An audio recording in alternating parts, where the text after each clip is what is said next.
Thank you very much, Kate. It's a true pleasure to see very many familiar faces, our co-producers of research and our colleagues indeed.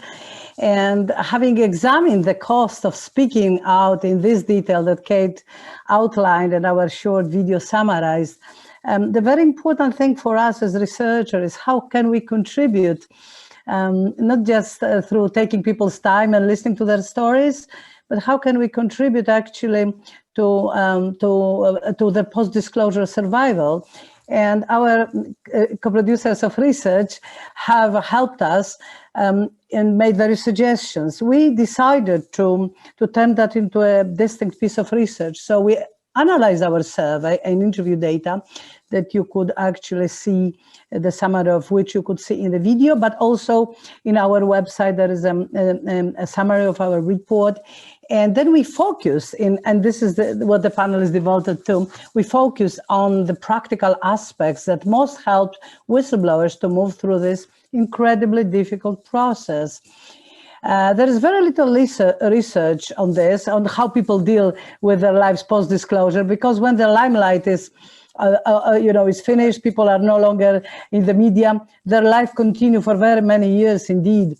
And we felt that the most important thing for other people who joined us today would be to examine real life experiences of others who have found themselves in this situation. So we have compiled short case studies. Again, these are on our webpage, whistleblowingimpact.org. And we hope these case studies are useful, and there is a link to this in the invitation, but Kate will post them in the chat in a moment.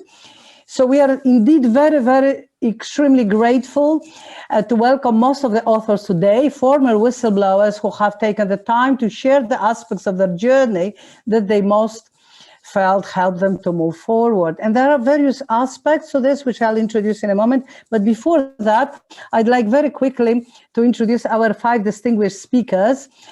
Richard Bowen.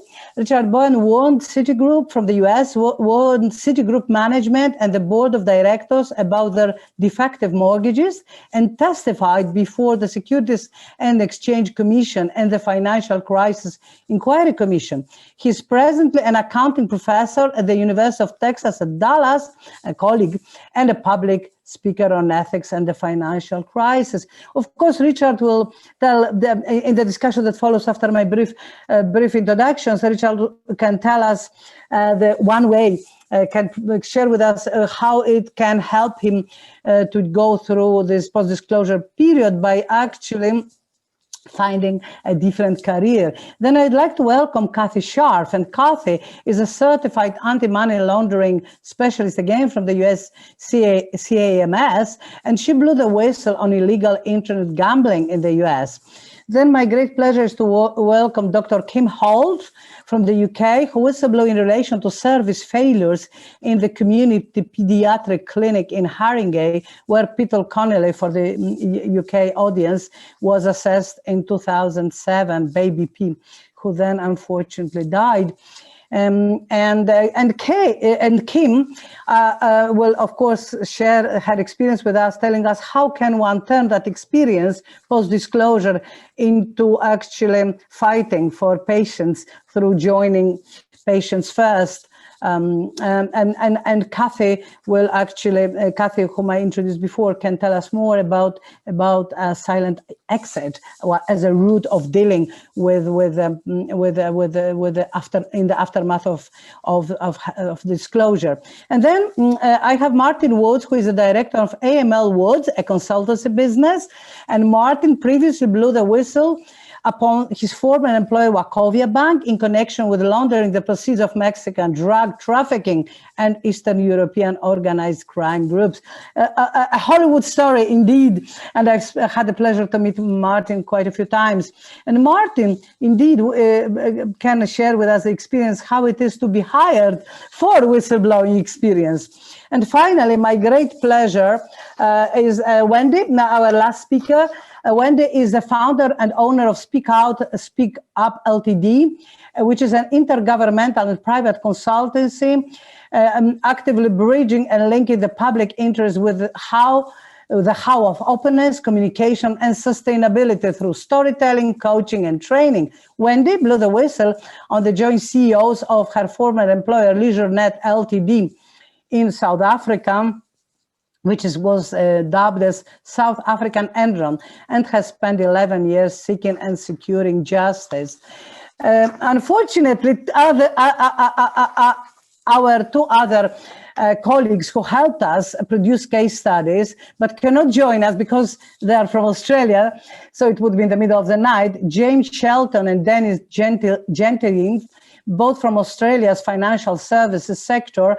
Each of them sends apologies and their good wishes. Their case studies are also available in the links I mentioned.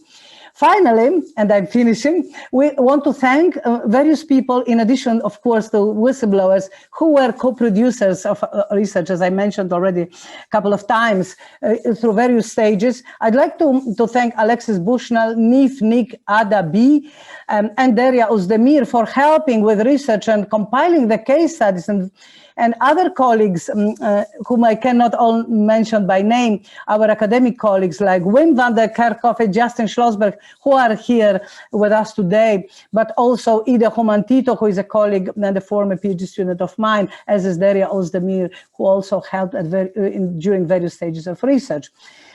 All right, so I'm finishing my intro, and I just like to invite our panelists to share their experience and focus on different trajectories, which, as I have already indicated, can be summarized as staying in. Our Australian colleagues who unfortunately cannot share this story can be actually summarized as reinventing, using that whistleblowing experience to actually turn it into a different career. And I'd argue Richard and to a degree Wendy fit in that, if I may say, category. Then using, as Kim has used that experience to actually join charities like Patients First to continue her work to benefit patients, and Cathy, who actually has decided to follow a different, we dubbed it a silent exit route. And finally, Martin, who has actually been hired for his very services as whistleblower. So we have about 20 minutes for this conversation, and then we would like to invite our audience to type their questions in the chat box. So who would like to go first? Maybe in alphabetic order. Maybe we could start with Richard. And Richard, could you just share your experience? What helped you to go through this very difficult experience, losing income, losing friends, losing time, endless time? And could you just share some of your experience with us, and then I'll invite Cathy, and I'll invite Kim, Martin, and Wendy. Please, Richard, the floor is yours. Thank you, Marianna. After giving warnings internally within Citigroup for 18 months, I went to the board, and that's when they told me not to come back.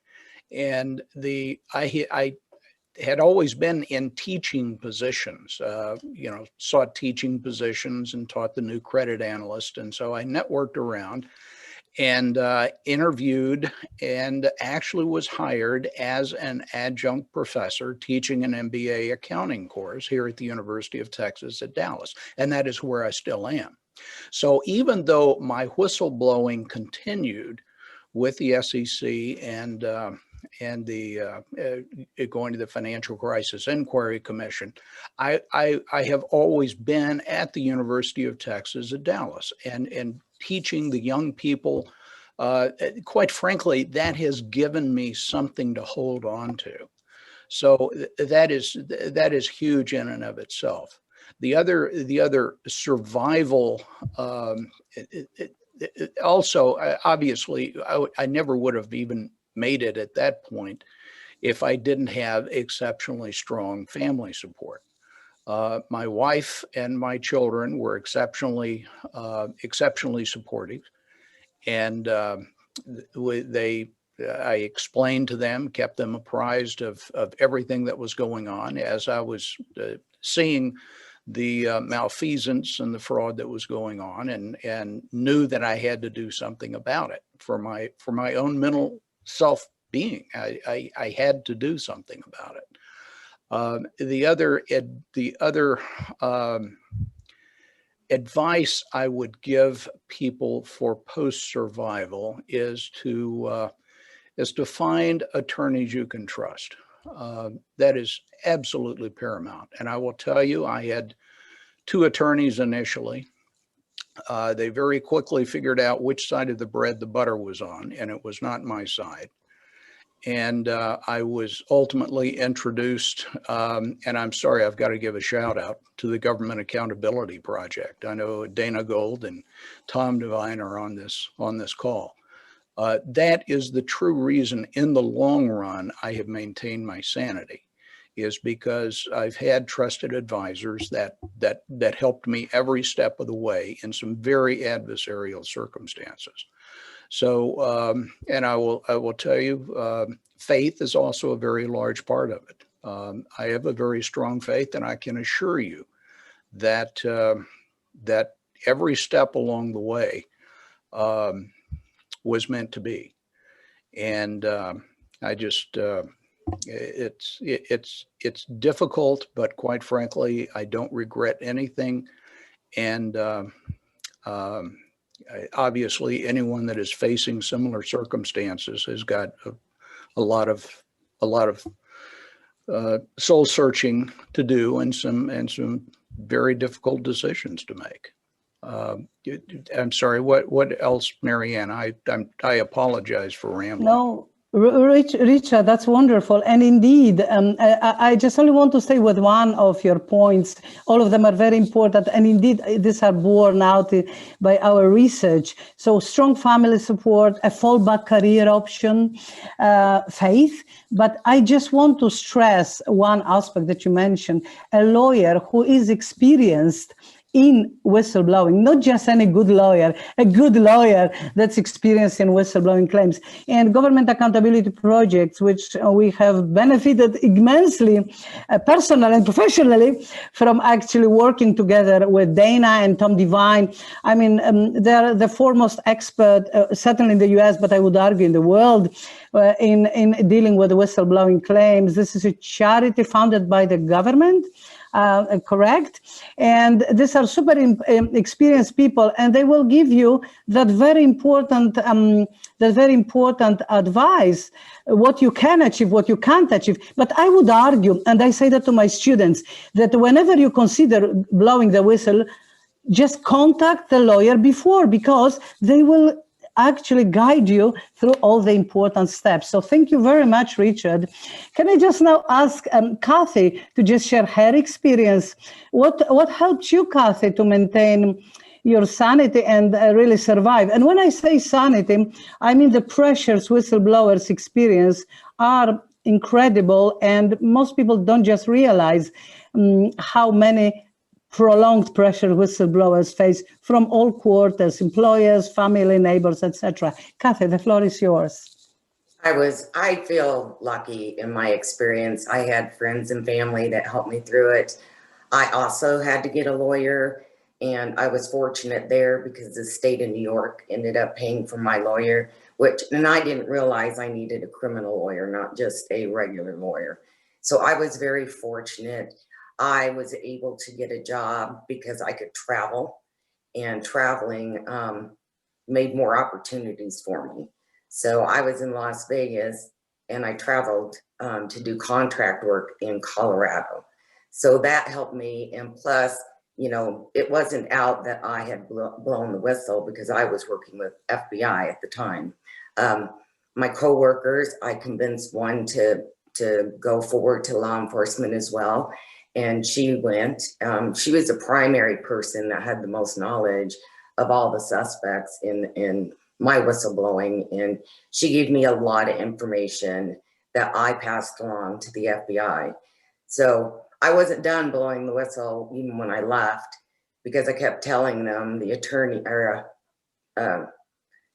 generals in Utah were also, you know, involved. And then in 2016, they finally got their indictment for bribery. So my story has come to an end. It's taken years, but you know, I can look back and the stress is there. It is, I would have panic attacks, and it's really hard to settle down a panic attack because you just, you know, you don't know what to do. But the stress is real. Expect it. If you're going to blow the whistle, there would be sleepless nights. Is there anything else you'd like me to add? Cathy, thank you very much for your really kind of candid account of your experience. I think that indeed your experience shows how important actually are the structures that support whistleblowers, because as Kate has already demonstrated in summarizing the findings of our research, the costs can be steep. And on average, the whistleblowing case ran for 7 years on average, I said. So some shorter, some actually longer, but that's super important when legal costs can be, you know, can destroy you, as many whistleblowers told us. But so having actually an institution that will take care, of the cost, but also will provide that solid advice that's very much needed, that specialized advice that's very much needed, is super important, as your experience suggests, Cathy. Cathy, can I just say, because we, reading your case, Kate and I dubbed your case like a silent exit. Could you just speak a little bit more to that? How would you describe? How have you decided actually to? What motivated you to actually? How were you able to achieve that silent exit? Could you just speak to that a little bit? Sure. So I knew the bank was going to fail, and I had to get out. So I used LinkedIn, and you know, would look at job postings, and you know, I finally applied for one. It was a contract. It wasn't a permanent position, but I applied for it and got that position. So I was lucky that I was able to jump before the bank failed to be without a job. Mm-hmm. Mm-hmm. Okay, thank you very much, Cathy. Thank you indeed. So can I now move to Kim Holt, who could share her experience from the British NHS, and not only did Kim raise concerns in relation to prolonged service failures in the community pediatric clinic in Haringey, which is my former neighborhood from 20 years ago. But Kim has been since continuously involved in actually helping Patients First, which is a charity that deals with quality of care, how quality of care and failures of care can be actually dealt with. So Kim, the floor is yours. Okay, thank you very much. So Patients First was really set up as a campaigning group, but it came about through the media exposure largely. So people started to contact me, a little bit like Professor Kenny was saying, sort of seeking some advice, support. I've helped a number of other NHS whistleblowers in terms of providing some sort of moral support and advice. And so following the media exposure, I found that I was sort of pushed up really to be a voice for a larger number of NHS staff who were struggling to be heard. Not everyone feels able to go public. And in fact, a lot of people don't. One of the big things we campaigned about, I personally feel very passionate about the use of confidentiality clauses, which apparently is still ongoing in the NHS. So a number of people would have whistleblown and then been forced to sign confidentiality clauses. So a lot of campaigning. We actually did wind up as we did try to keep going as a charity, and we had to wind it up because essentially the amount of people needing our help was massive, and a number of us just could not cope, manage it alongside our other work. So I think to campaign endlessly for 2 to 3 years on top of your own whistleblowing, it is something which is not sustained. You can't sustain it for longer than that. And I'm glad to see that academics are, in a way, they are picking up some of this and trying to push the agenda forward. It's very, very difficult for individuals to bring about the change that's needed. But there were lots of positives in terms of having that group of people who were speaking openly about the issues, bringing whistleblowing in the NHS out into the public agenda. So politicians came on board. I actually think a lot more doctors and nurses speak out now than they used to. It seems much more common. The press and the media were incredibly supportive, and it's good to see academics coming on board, but also lawyers started to come on board. The problem is we're still struggling in terms of the culture in the NHS, and it's very, very sad to have seen it being borne out with the recent crisis. I feel there's more, there's still a lot more that needs to happen. So I'm very glad, that you've run this seminar and you're picking some of these issues up. Thank you very much, Kim. So Kim, your account indeed highlights the importance of different, as I call them, stakeholders, and the different support groups, right? And within your profession, but from the media, also the legal profession, but also, well, if we can say with Kate and our colleagues, Wim and other people working, increasingly more people from academia work in the field of whistleblowing. So support from different walks of life, but support groups within the profession. That I think is kind of super important. Can I just ask Kim, what did you feel were you, which of the factors helped you the most through your journey? Yes. Well, in terms of support, as has been previously said, family, it starts with your family. If your family are on board, and we had those discussions where we talked about the fact that I was being bullied at work. Should I carry on? Should I take it further? Should I stop? So that discussion happened with the children and my husband. I was fortunate in that my husband had a good job. Financially, we could ride it. But I think a key point is thinking about what is it you're trying to achieve, and can you afford it? Because obviously, if you're a single person, you'll be in a different situation to someone who's got a partner who's working, or if you've got another career that you could fall back on. So for me, the end game was talking about a vulnerable child and being a voice for that child to try and prevent the same happening again. It wasn't, I'm going to keep my job. It wasn't anything to do with my work. It was to do with what was important for children, the bigger picture, and we could afford it. We could manage, even though there was a huge emotional cost. And I think that what you don't know when you start is how long will it go on for. So you imagine that it's going to be a quick thing out in the press. The government will say, thank you very much, you've done the right thing, everything gets sorted. That isn't actually what happens.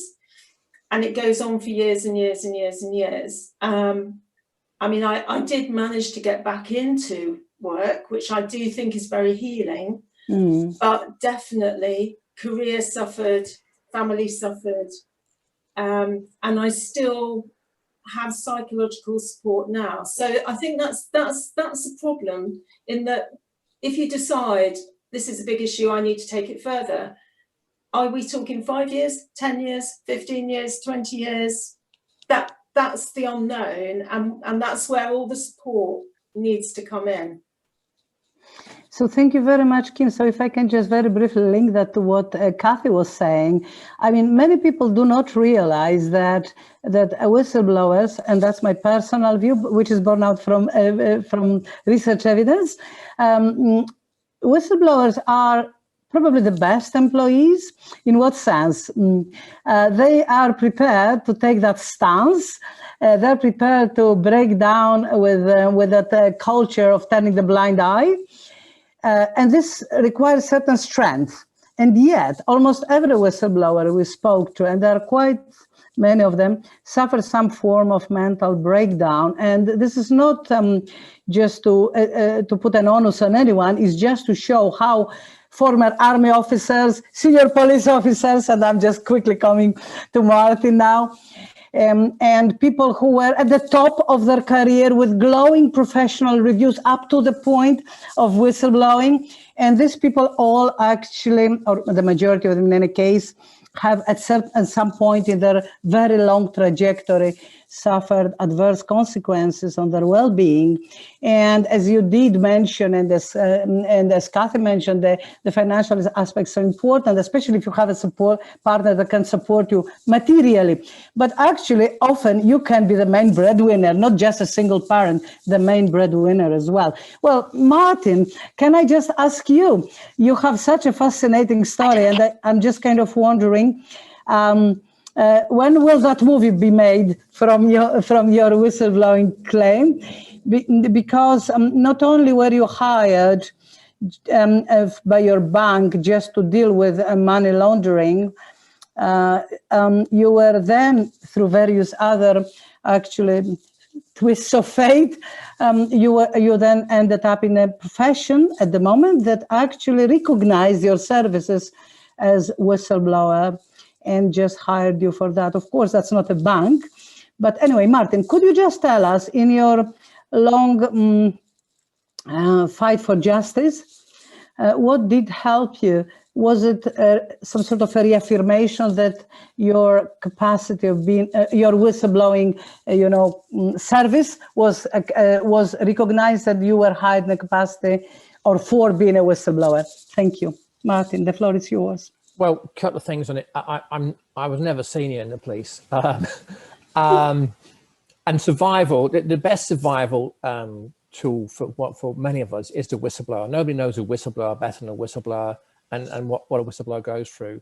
And I've been fortunate to be in a number of groups over the years with some people here on this call and others, and I've always been very privileged to be sat amongst what I found as incredible people, courageous and strong.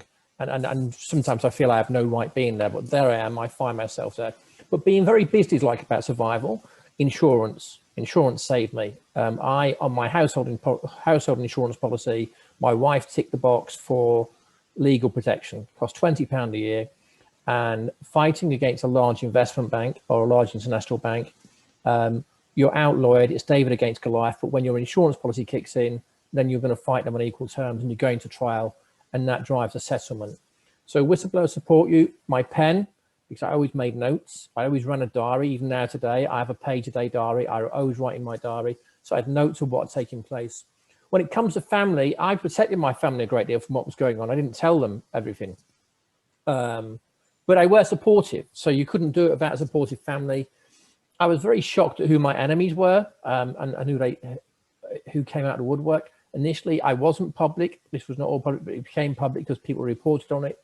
When it comes to remuneration, something we spoke about at the beginning, today's 2021. I blew the whistle in 2008. I've never earned the same amount of money. However, like everybody else in investment banking in London, I was totally overpaid, so I'm not at all dissatisfied with it. And my byproduct is I've just met some wonderful people. You talk about a film. I was on a film set about 3 or 4 years ago with Bryan Cranston. He was making my friend's film, and then actually my friend just finished writing his next book, and I'll probably meet him again on that film set. I've met some incredible people, and what I really hung on to and what really helps you survive is your integrity and your credibility, because it puts you above the people you're blowing the whistle with. We all know it becomes so personalized. They want to attack you. They want to discredit you. It becomes very attritional. The lawyers always send you their letter on a Friday night to deliberately ruin your weekend. You know, they will courier it to you on a Friday night. It's a tactic, it's a game, but you actually begin to get used to it. And now one of the privileges, you can advise other people. You don't always advise them to blow the whistle. You know, I just like to call out Jonathan Taylor at the moment, who blew the whistle against SBM Offshore. I think what's happening to him is truly abysmal. And for all of our learning, what's incredibly frustrating is that he has blown the whistle. Prosecutors have reached a settlement with SBM Offshore. And within that settlement agreement, they haven't put in a clause that says, here's a suspended sentence penalty. If you retaliate against a whistleblower, we're going to take another 300 million off you.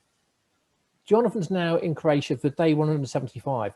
He recently missed his child's 18th birthday.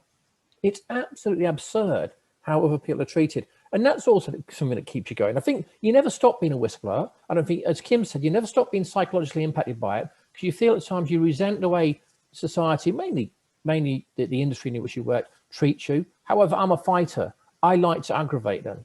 You know, every 3 or 4 years, I'll serve another Data Protection Act request upon the FCA and say, what have you been saying about me? It frustrates them, but, you know, I think I've got every right to do it. I'm never going to go away. And to the point about another thing about mental health, all of us, our belief system that we went into whistleblowing with, regrettably, never, ever goes back to where it started. It's broken. It's moved to a certain point and it never returns. But whistleblowers sustain me. Events like this, people, you sustain me. And, you know, I was a police officer. When I was a police officer, my bonus used to be waking up in the morning, my wife and kids were still alive. You can't play peace officers bonuses. I don't think you can play people in the NHS bonuses. I wrote a piece about this for a client last week. Should compliance officers be paid bonuses? And I put reference to COVID-19. Why are we talking about bonuses at the moment when you look at the frontline staff all over the world putting themselves in harm's way? Their bonus is seeing a patient live. And we talk about money.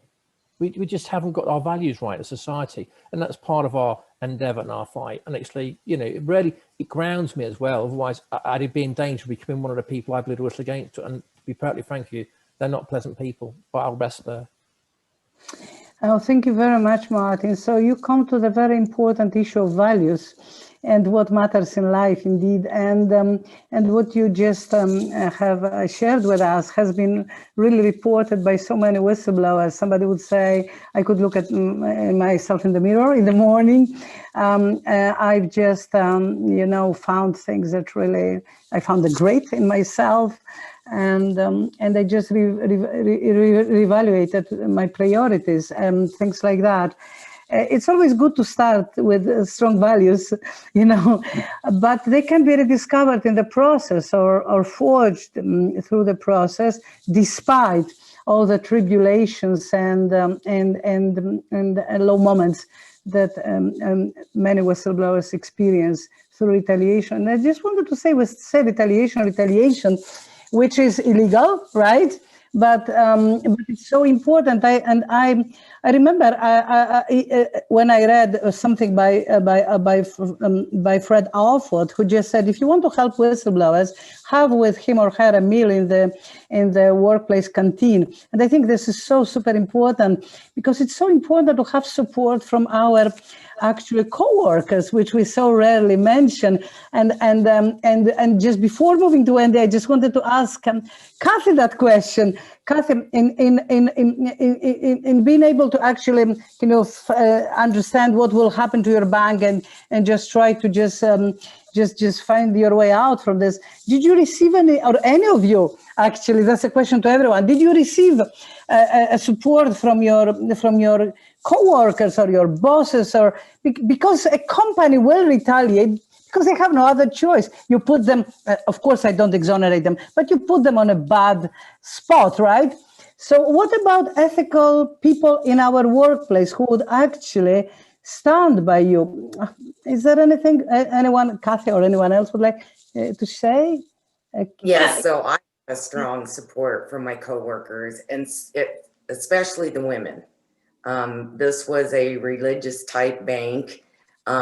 It's a man-dominant bank, but the women around me were very supportive, and they were giving me information, and they were giving me stuff to go, you know, to law enforcement with. So I was very lucky with a strong coworker presence. And Kim, thank you very much, Cathy. Kim, you wanted to also add something to this? Yes, I had extremely strong support from a consultant colleague, largely in terms of providing witness statements as the situation progressed and it became more adversarial, writing things down, supporting me in terms of being a character witness. She's not the crazy woman that they're trying to portray her. She's actually a very good doctor who cares about what she's doing. So numerous colleagues, as the situation got more nasty, many of these people were too scared to speak publicly, but were behind the scenes, and they gave me a huge amount of courage. It's really important. Thank you very much, Kim. So now, I would like to ask Wendy, our speaker, who dealt so successfully with issue of overcoming that isolation. And I asked about coworkers and support at work, because the worst thing is to be overwhelmed by a feeling that you are alone, that you are just the one who is just actually the odd out, and God forbid, the person who has just actually got it totally wrong. So Wendy, can you tell us, Wendy has actually fashioned her story of whistleblowing into something much broader. She's an academic colleague, I would say, as quite a few other whistleblowers are, Richard, of course, but also Ian Foxley and other people actually are moving in that direction. And Wendy, can you tell us, how did you actually, what helped you to deal with that, with the issues that came out in the aftermath of your whistleblowing disclosure? Thanks very much, Marianna. You know, just looking at everybody here today, specifically the people that I know and recognize, you've reminded me of one of the salient features of surviving whistleblowing, and that is a sense of belonging, a sense of sort of being part of a tribe again. You know, I want to start really by saying, in my situation, the very first thing that allowed me to take the next steps forward in my life was that I secured justice. And I think this is a really, really important factor. So I have many, many whistleblowers around the world that contact me, sometimes via LinkedIn, sometimes via my website, sometimes via the psychologist, Dr. David Morgan, who has sent them to me because I've been there, done that, and I sometimes wear the t-shirt that they are currently wearing, which is ripped and torn. And often these people that I have these conversations with never intended becoming a whistleblower. They thought they were doing their jobs and then found themselves in this really awful, straitjacket, legal, rocky, torturous journey. And they're in the spin dryer, and they are emotionally fractured and fragmented. And so they find it very helpful to speak to another whistleblower who has gone past the spin dryer and has some kind of objective, pragmatic offerings to put out there. And one of the first things that I notice with gratitude really is, yes, I did secure justice. And I think that is quite significant, because I think there's a lot of whistleblowers out there that are never able to put a line in the sand and then step over it and go, right, this is my new chapter. For me, it took me 11 years to secure that justice, where the joint CEOs of a public company were jailed. And during which time I had to blow the whistle a second time, because the perpetrators bribed a Cape High Court judge to make the case disappear off the database. And so, but it was really important. Somehow instinctively, somehow intuitively, I felt that securing justice was really, it was going to set me free, and it really did.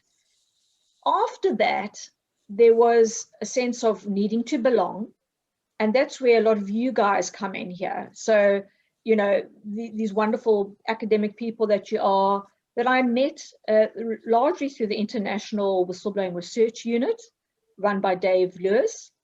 And that's one of the offerings I put up to people who are in the spin dry of whistleblowing.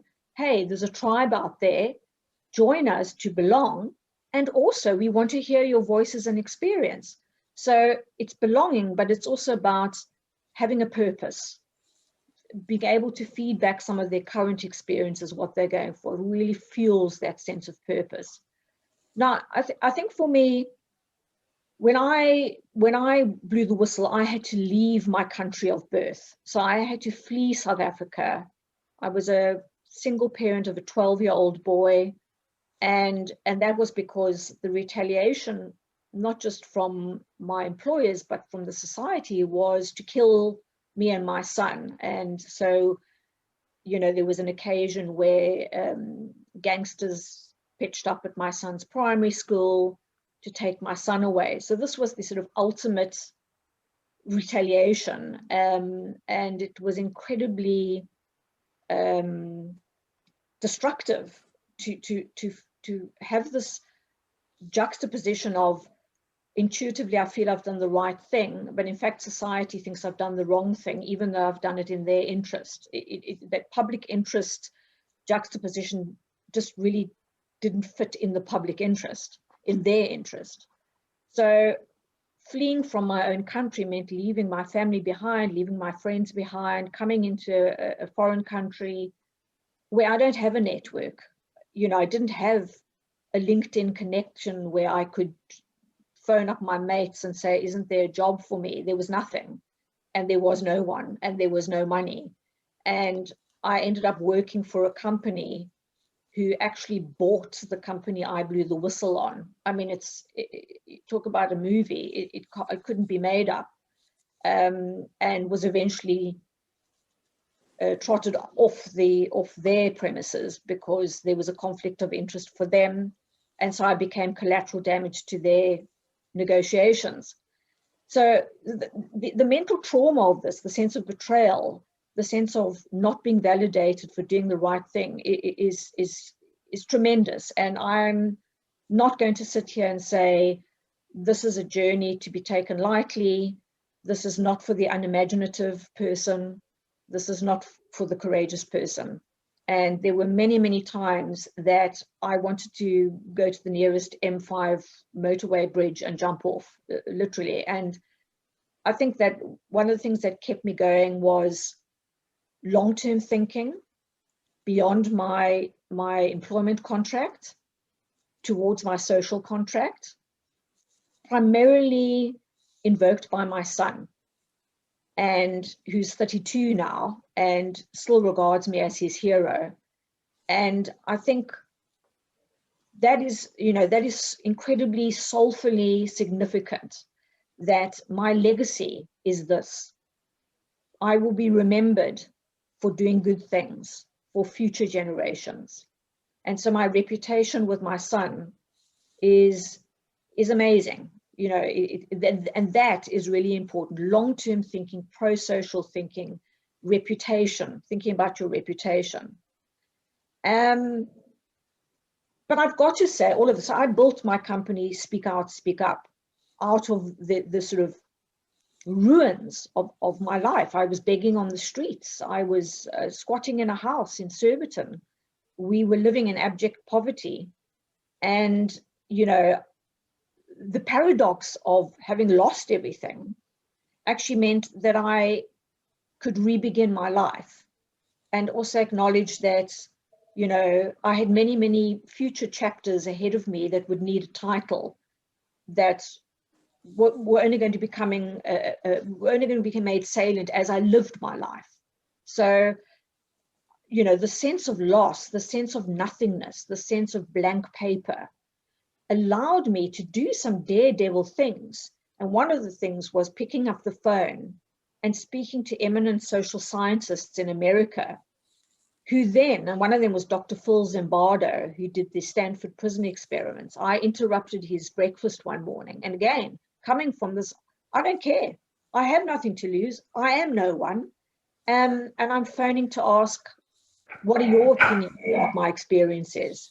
And it was Zimbardo who then brought me to the States and gave me a Heroes Award with the Pentagon whistleblower and Colleen Rowley, the FBI whistleblower. And this is going back to, 2016. And it was out of that I started studying social psychology. He sponsored me to go to Stanford. He sponsored me to go to Berkeley.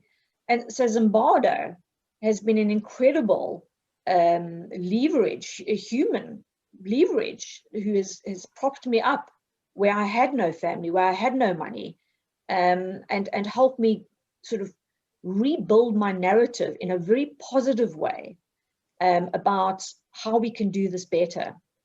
Now, one of the things I want to just put in there is that what I'm aware of is that, or what I'm observing and experiencing is, as whistleblowing becomes an industry on its own, and I've been in this space for 20 years, there are so many experts out there, the consultants, the big four, the filmmakers, the bookmakers, and I'm going to say with respect, academics as well, that are making a lot of money out of our experiences.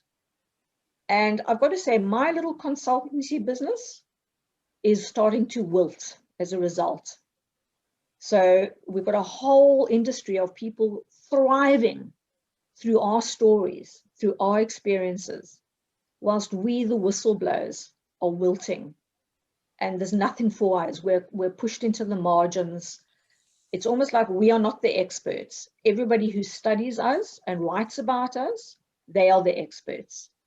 And I have a real problem with that. And I'm now positioning myself and my company around the United Nations SDG goals, specifically the human rights goals and sustainability, because I really feel there's something to be done there. This, the SDG goal of number 8, in terms of the opportunity to contribute to society through gainful employment, is an issue for whistleblowers. And I think collectively we can have a separate discussion around that. Right. Okay, Wendy, thank you very much. So many important issues. So self-help as a way of actually surviving that very difficult stage. So whistleblowers have set up themselves, so Whistleblowers UK, through whom we got in touch with many of you. Then there is also a PPG, all-party parliamentary group set up by one of the whistleblowers as well, Georgina Halford-Hall. So that's one way of turning that productively, and of course setting up a company, as you did say, a charity, in which you are a first and foremost expert, but also, and I'm coming back to, I'm not ducking out your last point, employing whistleblowers, really, if you really want to give people a pat on the back, just employ them. So, within our very small capacities as academics, we try to bring whistleblowers on board on unfortunately very meager academic consultancy fees. And even that now in COVID has been actually curtailed, which is a very sad predicament. We are told to cut on money wherever we can. Well, there you are. But anyway, I think, thank you very much, all of you. I've just been, I didn't want to take all the time because we have one fascinating panel ahead of us. And I just very quickly want to read some of the Q&As. So there are various Q&As here. So one question, just a logistic question. Can we just repeat the name of that network? It's International Research Network for Whistleblowing, headed by or set up by Professor Dave Lewis from Middlesex University. A comment: I found the press and media simply did not have the capacity to get involved as they should. Very valid point. Sometimes they just don't take the time, or they don't have the resources to do that. Securing justice, a comment to Wendy, makes a difference. Indeed, it does, because whistleblowers are motivated, if they're motivated by anything, they're motivated by one thing. They want their wrongdoing to stop, and they want to be also recognized for doing so. A comment, the worst are the HR people. They make their passionate duty to destroy you. Very, very valid point. A corporate executioner, when I teach HR, one student of mine wrote a thesis on HR as corporate executioner. Of course, HR have many functions. Interesting discussion. Western nations have to a certain extent, robust legal systems that protect whistleblowers. However, in the third world nations like Africa, the whistleblower protection legal frameworks are not in existence. So what post-disclosure strategies could be employed in this circumstance? That's a question to the panel. Then we have a very long question for our Australian colleagues, which I will forward, because there are 3 questions, and even me reading that would have taken me 2 minutes. So I'll forward that question to our Australian colleagues who are not here with us. Question to Kate Kenny: why did you not interview whistleblowers from Ireland? We did. As part of our research, we did, from all sectors, social service, banking, etc. And then a question about consumers or member of the public blowing the whistle and counting as whistleblowers.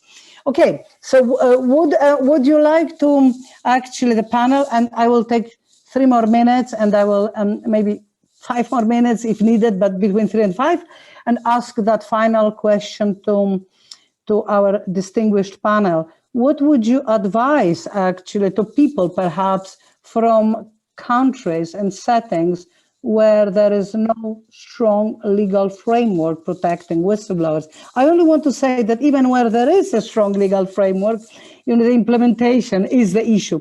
Would you like to comment? How people can survive post-disclosure in an absence of strong protection? That would be my question to the panel before we conclude. Would anyone? Yes, Kim, you wanted to say something? Yeah, Kim, please. I mean, I think it's similar strategies. I think it's garnering as much support as you can from colleagues, from family, from the wider community, which will help to give you that belief that what you're doing is the right thing.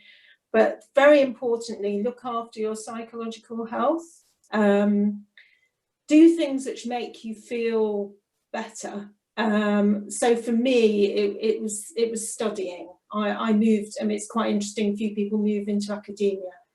In order to continue with the whistleblowing, if you are going to continue with it, you need to be psychologically in a position where you can sustain the years that it may well take. So you need that support, and you need to maintain your psychological well-being. But as I said before, what is your purpose? What is the end game for you? You have to be prepared that you may not have a job. So can you actually, is that a situation that is practical for you? Or can you manage a silent exit, for example?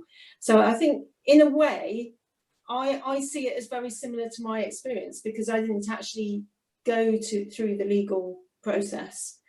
It was very much around garnering support, campaigning, speaking openly, and being very clear about what my motivation was, but all the way through looking after my psychological health. I hope that helps. Thank you very much, Kim. Would anyone like to add something to this? Yeah, Marianna? Yes, Wendy, please. One of the things that I'm aware of, and also from my own case, is, and you mentioned it earlier before yourself, is how you can be a glowing sort of A-team member of a team, and then once you've whistleblowed, you become this blacklisted, awful person who suddenly was the worst employee ever. And one of the pieces of advice I would suggest to individuals before blowing the whistle, besides seeking out a good lawyer, is obtaining all your reviews. So all the times that you've had your appraisals, ask for a copy. you know, right now, and you know, you are entitled to have a copy of that. And that gives you, first of all, it validates that you are a good employee, that you have been working effectively. And so that when you do get rocked, you know, with this sort of earthquake beneath you, where it's been suggested you were actually a terrible employee, you've actually got the notes to remind yourself that you were actually a really good employee. That can also help from a legal side. And then the other thing I want to add to what Kim was saying is this notion of bringing people along with you. You know, we often think that groupthink is an awful thing, and yes, it can make us, you know, go down negative pathways, but let's utilize our natural primitive neurological, psychological propensities and bring people with you. And I think there's something there about how often whistleblowers are retaliated against, because even though they are doing something democratic, they are not seen to be doing it democratically because they've done it on their own. Whereas I think if you have the power of your team with you, or just one other person with you, it neutralizes that perception that you somebody that's decided undemocratically that something's going wrong. So I think there's power in that. Thank you very much. So we have quite a few comments. I just only say one, that David Lewis is correcting me. It's the International Whistleblowing Research Network, free membership by email. So please do email David Lewis at Middlesex University. Also, somebody I just really closing in that 30 seconds, somebody is asking actually whether reinstating whistleblowers in the rightful place would actually give the right signal in terms of changing culture. And I would say yes, but not just that, proactively creating jobs for whistleblowers. And also somebody is confirming that moving about the different legal systems, moving from Dubai to London, people feel safer. Okay, so I don't want to take any more time, and I just invite everyone to stay online and just follow our second panel that Kate Kenny is going to chair. Thank you very much, everyone. And can I just clap here and just thank all our panelists. Thank you very, very much indeed. I'm always grateful to listen to you, and I always learn so much. Thank you very much. Thank you so much, Marianna, and thanks sincerely to all our panelists. I think for me, you know, you just can't put enough emphasis on how much these frank and honest insights are helpful to people who find themselves in the situation. I really appreciate your sharing your experiences. This was only obviously a taster, and I urge people to check out and read the case studies. Short, 4 to 5 pages per person, because we didn't get enough time today to talk about people's actual stories and why they are whistleblowers and what has happened. So those are in the case studies, so please look at them.